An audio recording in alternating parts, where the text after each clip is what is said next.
विवाह शादी में देरी हो रही हो, या कोई नया कार्य चालू कर रहे हो उसमें देरी हो रही हो, या कोई सर्विस के लिए नौकरी के लिए जा रहे हो और वो कार्य नहीं हो रहा हो, तो एक धतूरा, केवल एक धतूरा, उस धतूरे को फोड़कर उसके अंदर का फल निकालकर उस फल को शिवलिंग पर चढ़ाकर एक लोटा जल शंकर भगवान को समर्पित कर कर। दिन होना चाहिए मंगलवार। कौन सा दिन होना चाहिए? जम के बोलो जरा, मंगलवार। समर्पित करो। उसके बाद में आप विवाह के लिए अगर समर्पित करें हैं तो विवाह में देरी नहीं होगी। व्यवसाय और व्यापार के लिए या नौकरी के लिए समर्पित करें हैं तो उसमें देरी नहीं होगी। जितने आस्था चैनल पर कथा सुन रहे हो, जितने फेसबुक और यूट्यूब पर सुन रहे हो, बहुत सावधानी से सुनना, बहुत ध्यान दीजिएगा। महाराज ये कथा बड़ी सुंदर है कि आप चाहते हैं कि कोई रोग हमको ना घेरे, आप चाहते हैं कि कोई रोग हमको ना घेरे, और आपको लग रहा है कि कोई रोग ऐसा है जो घेर रहा है, या कोई शरीर में ऐसा रोग उत्पन्न होने वाला है, या कोई बीमारी ऐसी उत्पन्न होने वाली, तो उसके लिए सबसे सुंदर तरीका कि शंकर जी पर अलोनी जो गोबरी होती है, गोबरी जानते हो, कंडा, अलोना कंडा, अलोनी गोबरी, मतलब गाय ने गोबर करा और वो सूख गया, उसको थापा नहीं गया, हाथ से कंडा नहीं बनाया गया, गोबरी नहीं बनाई गई, केवल गाय ने गोबर करा, वो सूख गया, और वो सूखा हुआ जो गोबर है उसको जलाकर जो भस्म तैयार करी है, उसको जलाकर जो हमने राख तैयार करी है, भस्म बनाई है, उस भस्म को जो तैयार करा गया है, वो भस्म शिव को जो हमने समर्पित करा, उस भस्म को सफेद वस्त्र में लिया और बाबा पर समर्पित करी। उसी भस्म को हम उठा कर लिया। और यदि आप भस्म नहीं चढ़ा सकते तो कभी विश्वनाथ जाएं तो वहां से भस्म लिया, कभी उज्जैनी जाएं तो वहां से भस्म लिया, उस भस्म। नमस्कार दोस्तों, इसमें पूज्य गुरुजी के द्वारा बताया गया है, जो कि काफ़ी अच्छे से समझाया गया है और आपको समझ में भी आया होगा। इसमें बताया गया है कि जो शिवलिंग होता है, शिवलिंग के बाद में शिवलिंग को क्या क्या अर्पण करना चाहिए, वो इसमें पूज्य गुरुजी के द्वारा बताया गया है। इसमें बताया गया है कि एक जो धतूरा होता है, पूज्य गुरुजी की बातें सुनकर मैं आपको समझाने का पूरा प्रयास करूँगा। उन्होंने बताया है कि एक जो धतूरा होता है, इस धतूरे के अंदर, इस धतूरे को फोड़ के, इस धतूरे को फोड़ने के बाद में इसके अंदर से जो बीज निकलता है, उस बीज को शिवलिंग के ऊपर चढ़ाना, ये एकमात्र उपाय है जो पूज्य गुरुजी के द्वारा बताया गया है। इसमें आपको धन की प्राप्ति होना, ऐश्वर्य बढ़ना, बुद्धि बढ़ना, या फिर और भी काफ़ी चीज़ों का फ़ायदा होगा आपको, जो गुरुजी के द्वारा बताई गई हैं बातों को आप अगर ध्यान से अपनाते हैं, ध्यान से उपाय करते हैं। ये उपाय आपको सिर्फ मंगलवार और मंगलवार के दिन ही करना है। ऐसा करने से ये मतलब है, ये जो उपाय है, ये हर, मेरा मतलब है, कहने का मतलब ये है कि ये जो उपाय है हर दिन नहीं होता, ये सिर्फ मंगलवार के दिन ही करना है। इस मंगलवार को, ये 5 मंगलवार को करना है ये उपाय आपको। इसको करने के बाद में आप देखोगे कि आपको बहुत फ़ायदा मिलेगा। आप मतलब जो शाम को करोगे तो मतलब जो शाम को अगर ये उपाय करोगे तो सुबह आप धनवान हो जाओगे, और सुबह आप करोगे तो शाम को धनवान हो जाओगे। बहुत बढ़िया उपाय है, और आगे क्या क्या बताएं आपको बताने का थोड़ा प्रयास करूँगा मैं। को हम यदि अपनी नाभि से वक्ष स्थल के मध्य में त्रिपुंड लगा लेते हैं, जीवन में अगर आप मात्र 1 महीने में 1 बार भी त्रिपुंड अपने वक्ष स्थल के नजदीक में नाभि से ऊपर अगर लगा लेते हैं महाराज, तो ऐसा कोई बड़ा रोग आपकी जिंदगी में प्रवेश कर ही नहीं सकता। इस शरीर के अंदर, इस शरीर के अंदर भस्म में जो सुख है, भस्म का जो आनंद है, भस्म का जो रस तत्व है, उसको यदि एक छोटा सा प्रैक्टिकल आप करके देखेंगे तो बाबा कुबेर भंडारी वैसे ही भंडार भर देगा।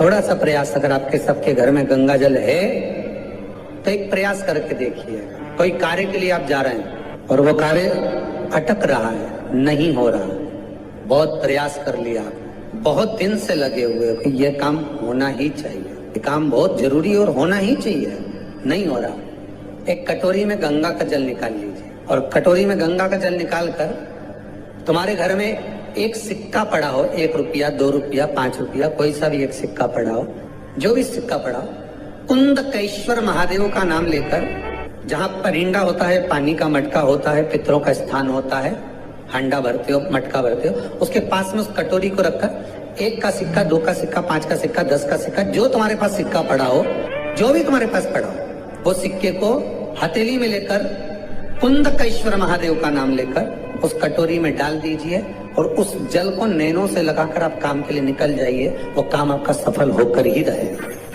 छूट नहीं सकता।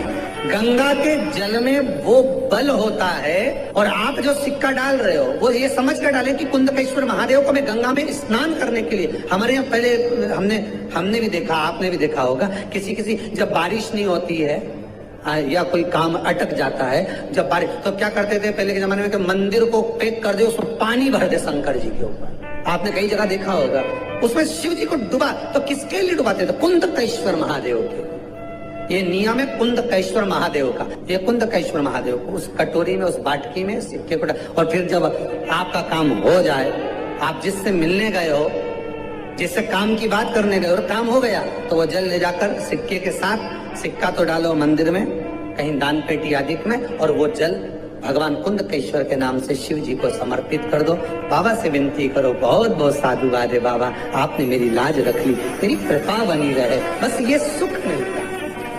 उसको धन्यवाद दो बाबा को बार बार। हम तो रोज कहते, रोज प्रतिदिन उठो और उठते सी धन्यवाद दे दो, धन्यवाद, उठते सी करो। शिव को प्रिय है पुष्प में आंख का पुष्प, जो आंकड़े का पुष्प होता है, शंकर को बड़ा प्रिय है। और दूसरे नंबर पर शंकर को प्रिय है शमी का पुष्प, बहुत ध्यान देना महाराज। तीसरे नंबर पर शंकर को प्रिय है महाराज सरसों का पुष्प। सरसों होती है ना, जो राई अपन बोते हैं, सरसों बोते हैं, उसमें पीले कलर का जो पुष्प लगता है। हमारा तो निवेदन रहता है जब तक सरसों आए तो प्रयास करा करो कि सरसों के 108 पुष्प शंकर भगवान पर चढ़ाना प्रारंभ कर दो। महाराज ये पक्का है कि वर्ष भर कोई बड़ी बीमारी आपको घेर नहीं सकती अगर सरसों के फूल शिव को चढ़ रहे हैं तो। और प्रयास करना कि सरसों का जो पुष्प होता है, सरसों का जो फूल होता है महाराज, अगर कोई व्यक्ति को किडनी या लीवर से जुड़ी हुई कोई तकलीफ होती है, या किसी व्यक्ति का एक्सीडेंट हो गया होता है और उसका कोई अंग रह गया हो, कोई शरीर का कोई भाग रह गया और वो काम नहीं कर रहा हो, जैसे किसी के पांव रह जाते हैं एक्सीडेंट के बाद, किसी का हाथ रह जाता है, या कोई अंग काम नहीं कर रहा हो, वहां ब्लड पहुंच नहीं रहा हो, वो जगह एकदम सुन्न हो गई हो, खाली पड़ गई हो, तो उसके लिए शिव महापुराण की कथा कहती है कि सरसों के पुष्प 11 शंकर जी के राइट भाग में, जहां शिव जी के गण दरवाजे के द्वारपाल मणिभद्र जिस जगह पर निवास करते हैं, कौन निवास करते हैं? मणिभद्र। शंकर जी के दरवाजे के द्वारपाल हैं मणिभद्र जी, तो मणिभद्र दरवाजे के द्वारपाल में राइट भाग में मणिभद्र जी विराजते हैं। मतलब राइट भाग कौन सा हुआ? जब आप मंदिर से बाहर निकलेंगे तो राइट भाग, मंदिर में प्रवेश करेंगे जब राइट नहीं होना चाहिए, आप मंदिर से जब जाएं तो राइट भाग। मतलब आप मंदिर से राइट से जाएंगे तो शंकर जी का भी राइट हो जाएगा, क्योंकि शिव जी ऐसे बैठे हैं तो शंकर जी का भी राइट हो गया, देवता उनका भी राइट हो गया, तो राइट भाग सीधा हाथ मणिभद्र जी का।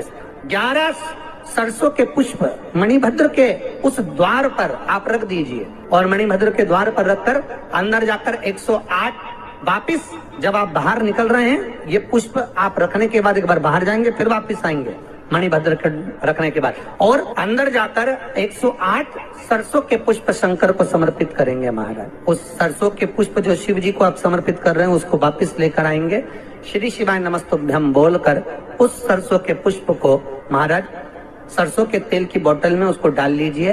शंकर भगवान को शाम के समय प्रदोष काल में उस तेल को वापस ले जाकर चढ़ा दीजिए शिव जी को, उसको वापस लेकर आ जाइए। उस तेल का प्रयोग आप नाभि में डालिए, और जो शरीर काम नहीं कर रहा उस स्थान पर कम से कम 15 दिन 20 दिन तक उसकी मालिश करना प्रारंभ करिए। बाबा चाहेगा तो चलाने का प्रयास कर देगा और वो अंग, वो शरीर काम करने लगेगा। मणिभद्र का स्मरण। सूर्य नारायण भगवान को जब जल चढ़ाया जाता है, हाथ सिर से 8 इंच की दूरी पर होना चाहिए। जम के बोलिए, सिर से कितना ऊंचा होना चाहिए? 8 इंच ऊपर अपना हाथ होना चाहिए मस्तक से सूर्य को जल चढ़ाते समय। और ना चांदी का, ना स्टील का, न लोहे का, न प्लास्टिक का, न कांच का, न सोने का कोई बर्तन, न कांसे का, न एल्युमिनियम का, न पीतल का, केवल एक पात्र होना चाहिए, वो है तांबे का। काय का पात्र होना चाहिए? तांबे का पात्र। और सूर्य नारायण भगवान को जब 8 इंच ऊपर तुम्हारा हस्त है और जब हम सूर्य को जल चढ़ा रहे हैं, कैसे जल चढ़ाना है वो भी समझ लीजिए। अगर कोई कैंसर का मरीज है, जिसके चेस्ट में कैंसर आ गया हो, लेफ्ट में राइट में कहीं पर कैंसर आ गया हो, या कोई गठान आ गई हो, तो महाराज आप जल चढ़ाते समय उस जल की धार को सूर्य भगवान को जब चढ़ा रहे हो तो धार आपकी गठान की ओर जाना चाहिए, जिससे सूर्य की किरण उस जल में से आपके उस स्थान पर पड़े, उस जगह पर पड़े जहां पर गठान है। महाराज आप लगातार जल तो चढ़ाना चालू करो, अच्छे अच्छे डॉक्टर फेल हो जाएंगे और कह देंगे गठान ठीक है। आपका लीवर और किडनी गड़बड़ कर रहा है, हार्ट, आपके हार्ट में अगर तकलीफ है, डॉक्टर ने कह दिया कि इसमें नस चौक है, कहीं ना कहीं छल्ला डलेगा, आपको कह दिया इसमें कुछ ना कुछ प्रॉब्लम आ रही है, आप सूर्य को अर्घ देना चालू कर दो, सूर्य को जल चढ़ाना चालू कर दीजिए। आप सूर्य को जल चढ़ाओ, वो जल की जो तरंग आ रही है, वो जल जो निकल कर जा रहा है, उसकी जो किरण आपके हृदय पर, आपकी छाती पर पड़ रही है, नाड़ियों में पड़ रही है, नसों में पड़ रही है, उसका बल देखो तो सही। 1 महीना लगातार चढ़ाओ तो 15 दिन 20 दिन कर तो देखो। सूर्य नारायण भगवान को जल चढ़ाते समय